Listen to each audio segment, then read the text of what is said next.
Je vous invite à ouvrir vos Bibles avec moi, si vous avez vos Bibles, dans Nombre chapitre 13. Souvenez-vous, est-ce que vous vous souvenez du nom du bébé qu'on a présenté dimanche? Caleb. Est-ce que vous vous souvenez de ce que signifie son nom? Un de ses noms. Chien, d'abord chien, mais après il y a des déclinaisons. Voilà. Ça veut dire quoi ça, Daniel? Comment? Ça veut dire quoi ça? Intrépide? Oui. C'est quelqu'un qui... Ben, on va le voir. On va le voir. Voilà, oui. Non, mais il faut savoir.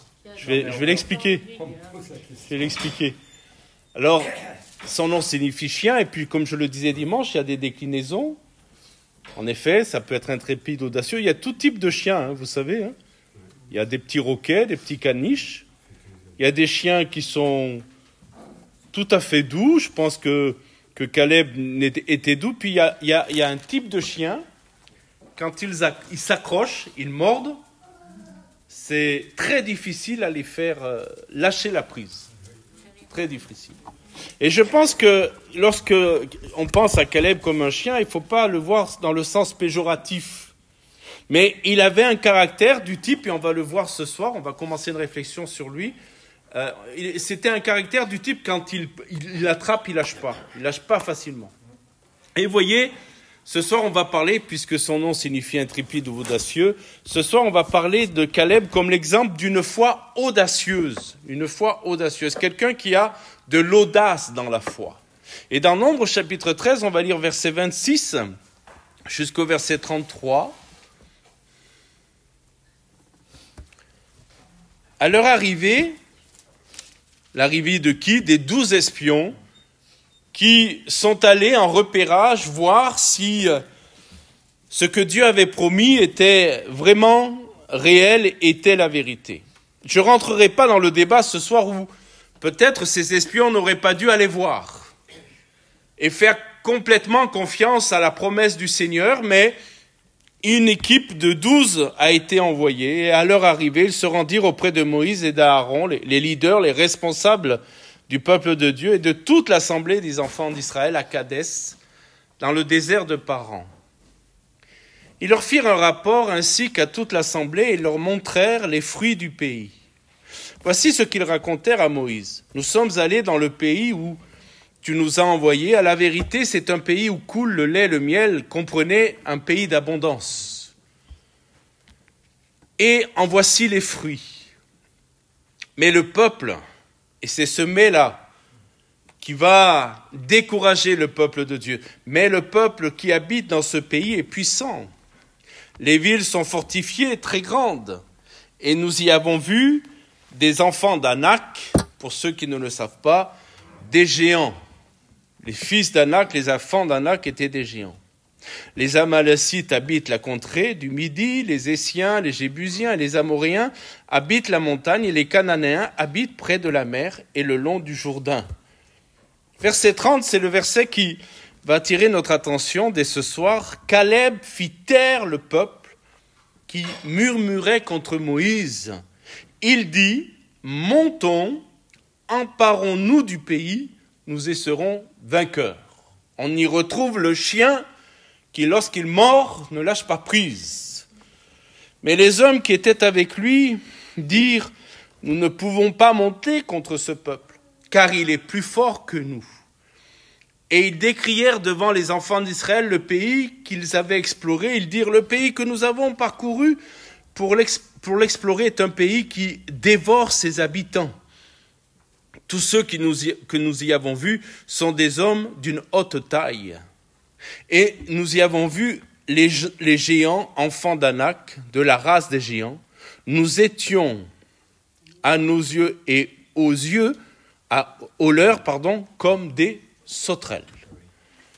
J'ai appelé cela le syndrome des sauterelles. J'ai fait un message un jour sur le syndrome des sauterelles. Quel est le syndrome des sauterelles? C'est de grossir les choses. Parce que je veux bien qu'ils soient petits, mais là, vraiment, la sauterelle, c'est très petit. Et parfois, on va en parler ce soir, le doute nous amène à grossir les situations au-delà de ce qu'elles sont réellement. Nous vivons dans un monde où la peur et le doute paralysent beaucoup de gens. Et nous vivons dans une société anxiogène. Aujourd'hui, chaque actualité amène son lot d'anxiété, de peur, de crainte. J'ai encore pas bien suivi cela, mais il semblerait qu'on va avoir des consignes pour faire un équipement de survie. Voilà dans quel monde nous vivons. Je ne débattrai pas sur le besoin de cela. C'est pas mon propos. Mon propos, c'est de dire que nous vivons dans un monde qui a peur. Et les chrétiens, nous aussi avons nos peurs, nos craintes, nos angoisses. Et face aux défis, nous avons tendance à écouter les voix négatives qui nous disent que c'est impossible, que nous sommes trop faibles, que les obstacles sont trop grands. C'est ce que les 10 espions ont dit face à Caleb et Josué, qui eux ont dit, en tout cas, c'est très intéressant de voir que Josué, avez-vous remarqué dans ce passage, ne prend pas la parole. Ça ne veut pas dire qu'il n'est pas de tout cœur avec Caleb, mais rappelez-vous, je vous disais tout à l'heure que c'est vraiment le type du chien qui a de la niaque, qui lorsqu'il attrape ne lâche pas, et Caleb, on va y revenir dans quelques instants, alors que le peuple murmurait, Caleb, lui, va avoir cette déclaration, montons, emparons-nous du pays, nous y serons vainqueurs.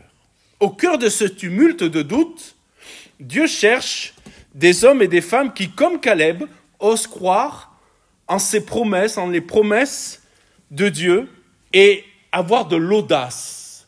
Et mes frères et sœurs, j'aimerais vous dire ce soir que la société dans laquelle nous sommes aujourd'hui étant tellement anxieuse, étant tellement paralysée dans la peur, qu'elle a certainement besoin d'une église qui est dans la foi et dans l'audace de la foi, qui ne vit pas dans la crainte. Bien sûr, nous sommes conscients du monde dans lequel nous sommes. Bien sûr, nous ne faisons pas la politique de l'autruche. Nous savons dans quelle réalité nous sommes, mais nous avons, nous, une espérance, une foi, qui nous permet, j'y reviendrai dans quelques instants, de ne pas nous laisser paralyser par la peur environnante, mais de dire avec Dieu, nous pouvons voir de grandes choses. Le contexte de ce passage est crucial. Je vous rappelle rapidement qu'Israël est à la frontière de la terre promise. Quelques jours encore, peut-être quelques semaines, quelques pas, et ils vont entrer dans la promesse de Dieu. Mais le rapport de ces espions, des 10 espions, qui reviennent avec un rapport décourageant, fait qu'ils ne vont pas entrer dans la terre promise. Et ils vont tourner 40 ans, et la génération qui devait entrer dans la terre promise va mourir dans le désert. On va voir 3 choses, pas ce soir les 3 choses, mais avec plusieurs réflexions. On va voir 3 choses qui caractérisent la foi audacieuse. Et donc la foi audacieuse de Caleb, qui est pour nous un modèle aussi de foi audacieuse, d'avoir une foi qui s'élève au-dessus de la peur.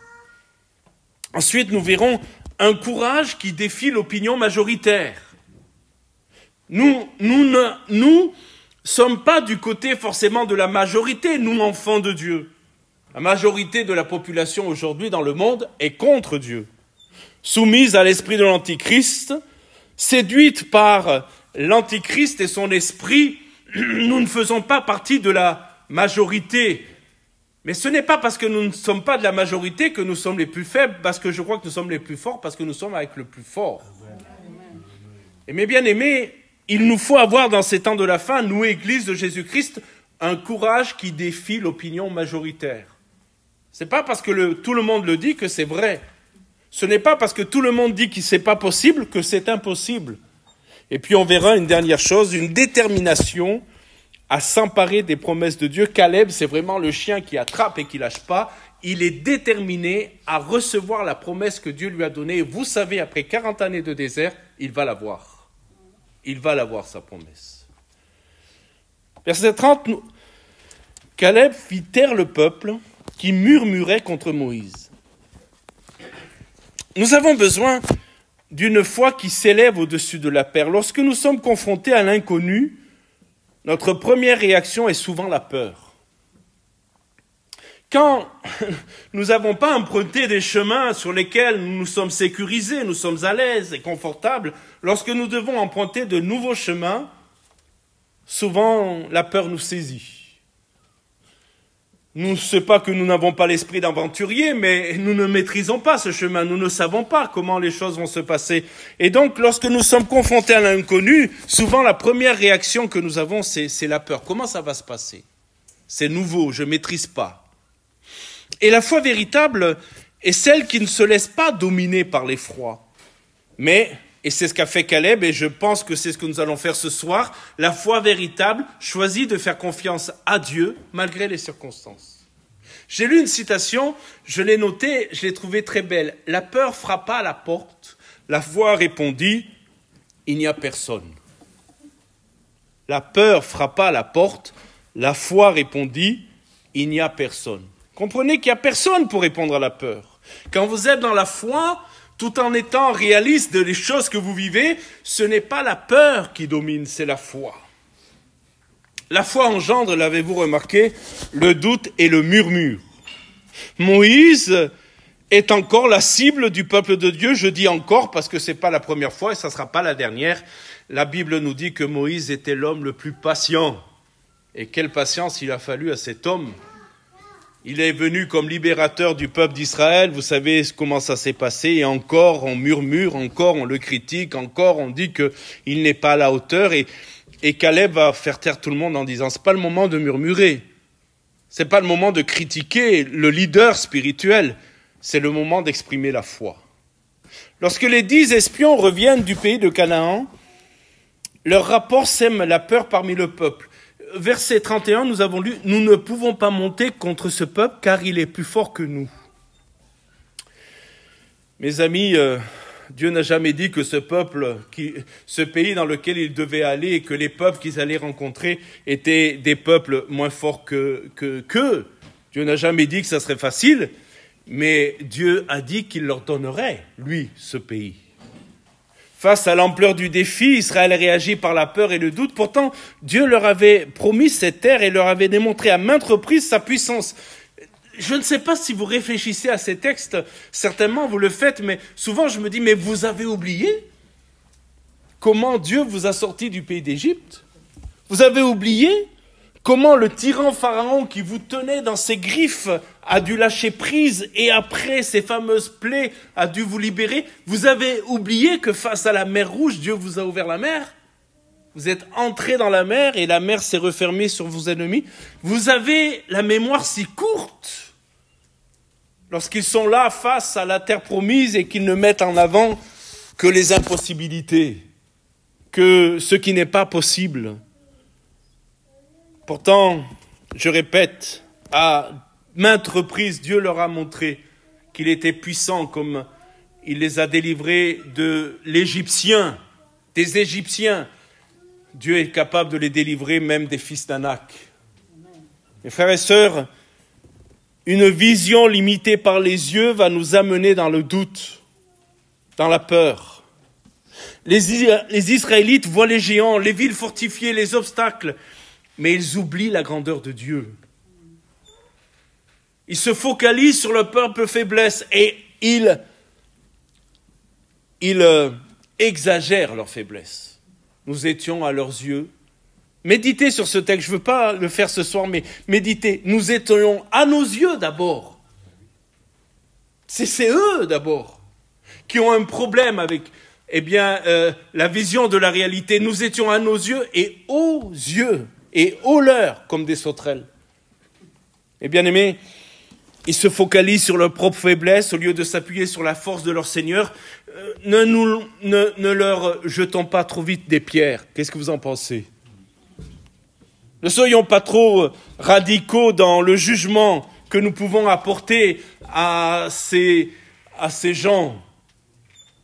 Cela nous arrive aussi dans nos vies. Nous voyons nos problèmes, nous voyons nos limites, nos épreuves, et nous oublions que Dieu est bien plus grand que tout cela. Nous aussi, cela nous arrive. Un texte que j'aime beaucoup, dans Ésaïe 41, on va le lire ensemble. Ésaïe, je vous laisse prendre ce texte avec moi. Ésaïe 41, verset 10. C'est Dieu qui parle et qui dit, Ésaïe 41, verset 10. Ne crains rien. Vous y êtes, Ésaïe 41, 10 ? Ne crains rien, car je suis avec toi. Ne promène pas des regards inquiets. Regardez bien. Ne promène pas des regards inquiets. Car je suis ton Dieu, je te fortifie, je viens à ton secours, je te soutiens de ma droite triomphante. Ces paroles, mes amis, ce soir, ce ne sont pas de simples encouragements humains. C'est pas Francis qui vous dit cela. C'est Dieu qui nous dit cela. Parce que moi, je peux vous dire de ne pas craindre, mais je n'ai pas la force de vous soutenir. Je ne viens pas à votre secours et je ne vous soutiens pas de ma droite triomphante. Mais ce ne sont pas des simples encouragements humains, mais elles viennent du Dieu Tout-Puissant. Il connaît nos combats, il voit nos larmes, il nous assure que nous ne sommes pas abandonnés. Ne crains pas, car je suis avec toi. Vous savez, une des plus grandes bénédictions que nous pouvons avoir, c'est la présence de Dieu dans nos vies. Un jour, je disais, je préfère être avec Jésus dans la barque alors qu'il y a la tempête que dans un yacht où il n'y a pas de tempête, mais Jésus n'est pas là. À choisir, je préfère prendre la barque où il y a la tempête et être avec Jésus. Ne crains rien. La présence de Dieu est une garantie de paix. Vous connaissez tous le psaume 23. C'est un psaume tellement connu que des fois nous en avons plus pas perçu la substance, mais il est dit que Dieu est avec nous dans l'ombre, dans la vallée de l'ombre de la mort. Il marche avec nous. Et vous lirez le psaume 23, il n'est pas dit qu'on allait mourir dans la vallée de l'ombre de la mort, mais qu'on allait la traverser. Ne promène pas des regards inquiets. Je ne vais pas trop être long sur ce point parce que je vais y revenir dans quelques instants. Trop souvent, nous regardons à la tempête au lieu de fixer nos yeux sur Jésus. Ensuite, il dit, je te fortifie, je viens à ton secours. Notre force n'est pas en nous-mêmes. Et parfois, soyons honnêtes, il nous faut passer par certaines situations pour réaliser que finalement, en toute chose, nous dépendons de Dieu. Notre force est en Dieu. Il est celui qui renouvelle nos forces comme l'aigle. Il nous permet de voler plus haut que tout. Et puis, il termine ce verset en disant « Je te soutiens de ma droite triomphante ». La main droite de Dieu dans la Bible symbolise son autorité et sa puissance.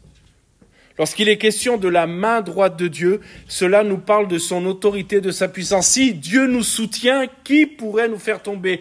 Vous connaissez tous Romains 8 qui dit « Si Dieu est avec nous, qui sera contre nous ?»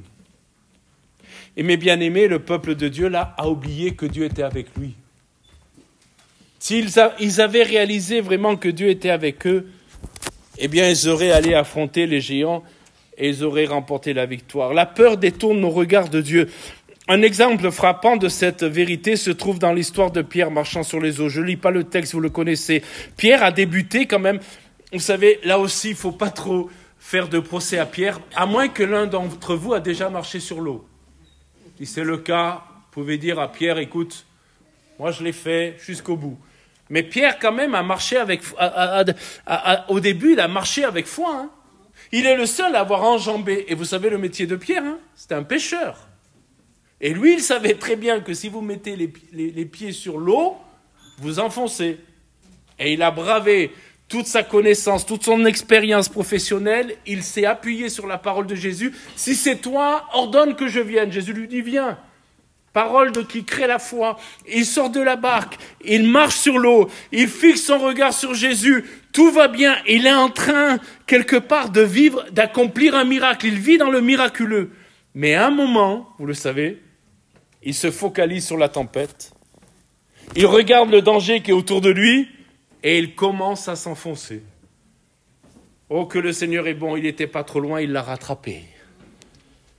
Eh bien, c'est exactement ce qui arrive aux Israélites. En regardant les difficultés plutôt que la puissance de Dieu, ils commencent à douter, à murmurer, à désobéir, et ils se sont enfoncés dans l'horreur de la peur et du doute. Et puis, une chose encore, la peur nous prive des bénédictions de Dieu. Lorsque nous laissons la peur nous dominer et dominer notre foi, nous risquons de passer à côté des bénédictions que Dieu veut nous accorder. Je vous répète, les Israélites étaient à un pas de la terre promise. Les Israélites avaient une terre promise devant eux, mais à cause de leur manque de foi, ils ont erré 40 années dans le désert pour y mourir.